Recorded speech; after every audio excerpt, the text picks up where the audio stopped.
অনেক মায়েরা প্রেগনেন্সির সময় যত না সিজারিয়ান সেকশনকে ভয় পায় তার চেয়ে বেশি ভয় পায় স্পাইনাল অ্যানেস্থেশিয়াকে।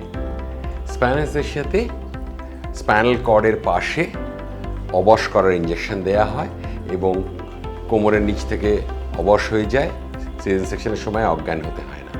কিন্তু দেখা গেছে অনেকেরই কিন্তু পরবর্তী সময় কম বেশি কোমরে ব্যথা হয় এবং যাদের বেশি ব্যথা হয় তাদের কিন্তু প্রচণ্ড ব্যথা হয় এবং নানা রকম চিকিৎসা করেও কিন্তু তার থেকে মুক্তি মেলে না।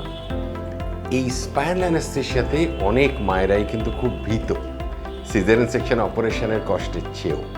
কিন্তু সবচেয়ে আশার কথা, অনেক ক্ষেত্রেই কিন্তু আমরা জেনারেল অ্যানেস্থেশিয়া ব্যবহার করতে পারি, তাতে কোমরে ব্যথার কোনো সম্ভাবনা থাকছে না।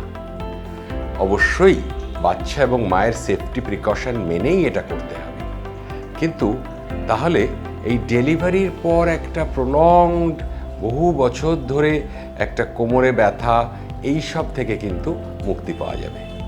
আমাদের বিভিন্ন পেশেন্টের মতামত থেকে, বক্তব্য থেকে আপনারা কিন্তু আরও ভালোভাবে জানতে পারবেন পেশেন্টদের দৃষ্টিভঙ্গি। এই ব্যাপারটা খেয়াল রাখবেন।